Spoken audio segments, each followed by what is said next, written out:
Hello दोस्तों, कैसे हो आप सब। तो हम आज बात करने वाले हैं ग्रेड 2 शिक्षक भर्ती 2026 में जो आपका एग्ज़ाम होने वाला है उसकी हिंदी की अनुमानित कट ऑफ के बारे में बात करेंगे। अब आप सोच रहे होंगे कि अभी तो एग्ज़ाम ही नहीं हुआ है तो आप कट ऑफ के बारे में कैसे बात कर सकते हैं। तो ये जो वीडियो है हम बना रहे हैं अनुमानित कट ऑफ पिछले 4 वर्षों के आधार पर। इस वीडियो में हम इस बारे में बात करेंगे और एक जो इंपॉर्टेंट टॉपिक होता है 40% वाला जो इसमें कॉन्सेप्ट है उस 40% वाले टॉपिक पे भी हम बात करने वाले हैं।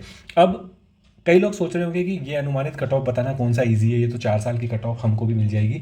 तो मैं आपको एक बात बता दूं, वीडियो को अगर आप एंड तक देखोगे तो इस वीडियो का एक्चुअल सार आपको डेफिनेटली समझ में आएगा और आपके लिए ये वीडियो डेफिनेटली आपकी इस एग्जाम की रणनीति बनाने में बहुत इंपॉर्टेंट साबित होगा। इस बात की मैं आपको गारंटी दे रहा हूँ। तो वीडियो को अंत तक आप देखिएगा, ठीक है। तो without wasting any time video को स्टार्ट करते हैं।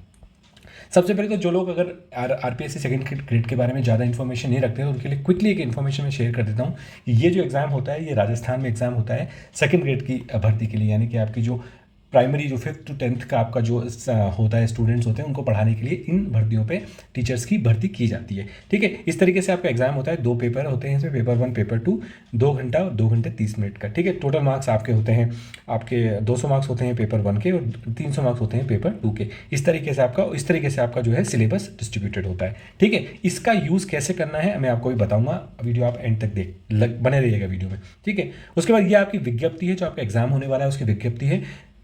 पर सब्जेक्ट कितनी भर्तियां हैं ये आपको इसमें दिया हुआ है। राइट नाउ आपने देखा होगा कि हिंदी की जो है काफ़ी सारी भर्तियां हिंदी की इस बार इस विज्ञप्ति के दौरान दी गई थी। और इसी में देखो तो अगर आप टोटल आवेदन देखोगे, जितने आवेदन आए हैं उसमें भी आप देखोगे कि हिंदी के जो हैं सबसे ज़्यादा आवेदन न आके बल्कि में सीधे ज़्यादा है। तो लगभग एक पद पे जो मुकाबला है वो सबसे कम मुकाबला किस पे, सबसे कम तो नहीं कहूँगा लेकिन काफ़ी अच्छा मुकाबला है। और ये अच्छा मौका हो सकता है हिंदी वाले विद्यार्थियों के लिए इस बार अपना सिलेक्शन करवाने का, ठीक है।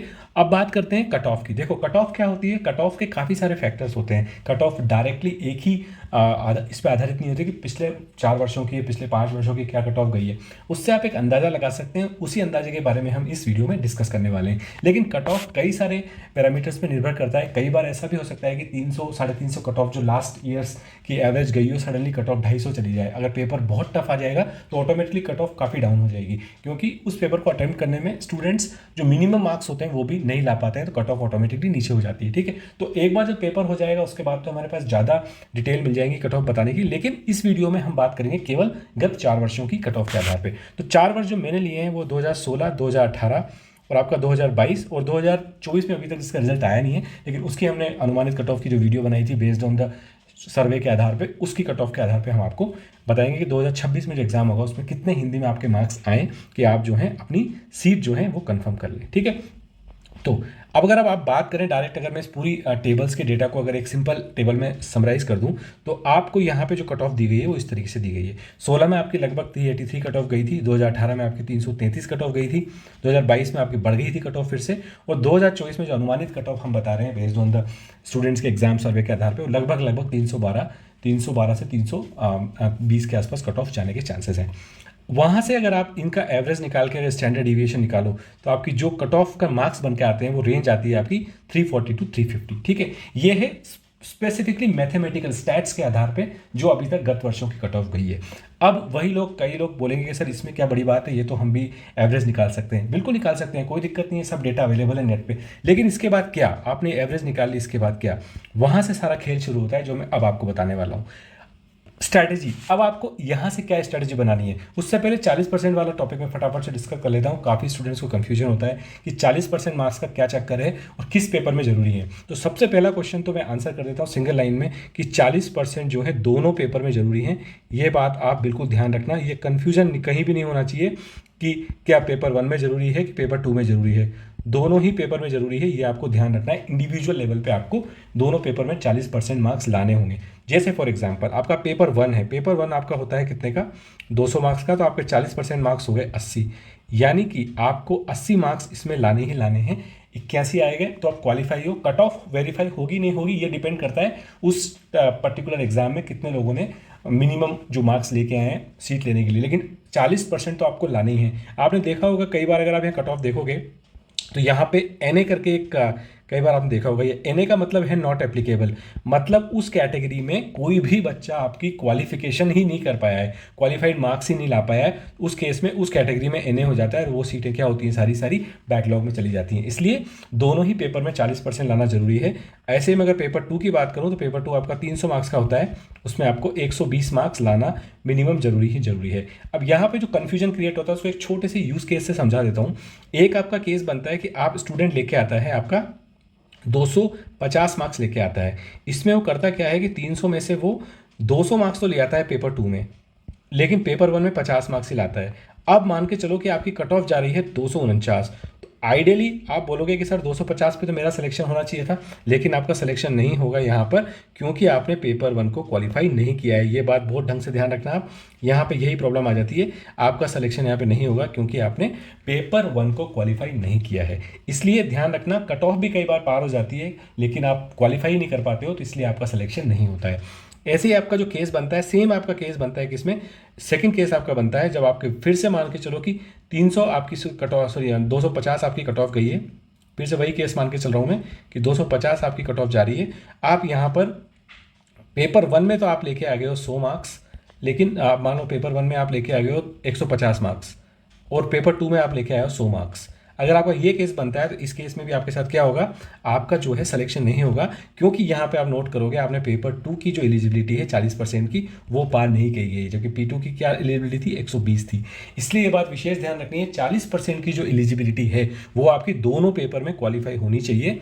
यही बात इंपॉर्टेंट है, आपको ध्यान रखनी है। आगे बात समझ में, चलो ठीक है। अब बात कर लेते हैं आपकी, अब आपने ये सारी चीज़ें कर ली, आपने 40% मार्क्स भी लिया है, आपके 340 मार्क्स आ चुके हैं, मान के चलो आपको 340 मार्क्स लाने हैं। एवरेज ये कट ऑफ हिंदी की जाती है, मुझे मिनिमम 350 मार्क्स लेके आने हैं। चलो रिवर्स स्ट्रैटेजी क्या होती है, मैंने 360 मार्क्स का टारगेट बनाया कि मुझे 360 मार्क्स लाने हैं। अब मुझे 360 मार्क्स को ब्रेक करता हूँ कि मेरे को कैसे लाने हैं 360 मार्क्स। अब आप इसको ब्रेक करोगे किस पे, अपनी स्ट्रेंथ पे। यहाँ पर आपका ब्रेक किस में होगा, आपका स्ट्रेंथ पे ब्रेक होगा कि आपका स्ट्रेंथ लैंग्वेज है या आपकी स्ट्रेंथ जो है पेपर 1 है। अगर आप पेपर 1 को ढंग से देखो तो आपको एक बात समझ में आ जाएगी कि पेपर 1 जो होता है वो आपका GK वगैरह ये सब आपके आते हैं। अब आपका स्ट्रेंथ अगर ये है तो आप यहाँ पे स्ट्रेंथ करोगे कि मैं 360 को ब्रेक करता हूँ कि मैं इसमें से 360 में से 140 मार्क्स लाऊंगा पेपर 1 में, और मैं यहाँ से 360 में से आपके 220 नंबर लेके आऊँगा किसमें, पेपर 2 में। ये मेरा जो है मेरा सिलेक्शन क्राइटेरिया है। ठीक है, 220 मार्क्स हिंदी में पेपर 1 में लाना इजी है, क्योंकि 300 में से लगभग 220 230 मार्क्स आते ही हैं हिंदी, क्योंकि हमारी मदर टंग है इसलिए हम ज़्यादा उसमें स्कोर करते हैं इन जनरल, इसीलिए हिंदी की कट ऑफ ज़्यादा जाती है। यहाँ से आपने ये वाला डिसाइड कर लिया। अब आप इसको फर्दर ब्रेक करो किसमें, आप फर्दर ब्रेक करो अपने स्ट्रेंथ वाले और वीकनेस वाले टॉपिक में। यहाँ पे आप कोशिश करो कि आप ज़्यादा ध्यान दो किस पे, अपने स्ट्रेंथ वाले टॉपिक्स पे। वीक जिस टॉपिक में हो आप, अगर करंट अफेयर्स के किसी टॉपिक में वीक हो, उनको फिलहाल आप छोड़ दो, क्योंकि एग्जाम के लिए टाइम बचा है बहुत कम, एक्सपेरिमेंट का अब हमारे पास टाइम नहीं है। हमको क्या करना है, यहाँ पे स्ट्रेंथ वाले टॉपिक पे ध्यान देके हमारी स्ट्रेंथ वाले टॉपिक्स पे स्कोर करना है और 140 नंबर लाने हैं। यहाँ पे हिंदी में आप देख सकते हो आपके क्या स्ट्रेंथ है, साहित्य वाला पार्ट आपका इंपॉर्टेंट है या फिर ग्रामर वाला पार्ट आपका जो स्ट्रेंथ है उस पर अभी फोकस करो, वहाँ पे आपको 100% स्कोर करना है।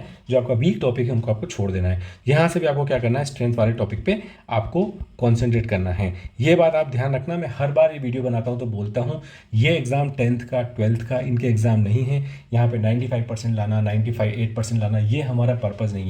यहाँ पे हमारा पर्पस है कि हमको बस उतने मार्क्स लाने हैं जितने मार्क्स पे हमारी एक सीट पक्की हो जाए। ठीक है, फॉर एवरेज स्टूडेंट तो मैं ये भी बता देता हूँ, आपको फर्स्ट रैंक सेकंड रैंक से ही मतलब नहीं होना चाहिए। अगर आप एक एवरेज स्टूडेंट हो और आपको बस सिलेक्शन करवाना है तो 360 मार्क्स का अगर कट ऑफ जाती है तो आपको 361 मार्क्स भी आ जाते हैं, आपका काम हो गया, आपको सीट पक्की हो जाएगी, सेकंड ग्रेड में आपको पोस्टिंग मिल जाएगी, बात खत्म। यहाँ पे आके आपको अपना छोड़ देना है। ठीक है, तो आपको जो है यहाँ से रिवर्स करना है। इसके बाद अगर आप +10-20 मार्क्स लाते हो तो आपके लिए बोनस है, लेकिन ये आपका मेन टारगेट होना चाहिए। यहाँ से आपको रिवर्स वे में आपको अपने स्ट्रेंथ को टॉपिक बाय टॉपिक, यहाँ से फर्दर आप इनको कर सकते हो, आप टॉपिक बाय टॉपिक डिवाइड करो। तो आपको करना क्या है, अपने नंबर्स हैं उसके नंबर से आपको अम्ब्रेला बनाते हुए स्प्लिट करते जाना है कि कैसे आपको पूरा फ्लो चार्ट बनाना है, कहाँ पे आके आपको फाइनली कौन से टॉपिक पे आपको कॉन्सेंट्रेट करना है, कौन से टॉपिक को फिलहाल छोड़ देना है।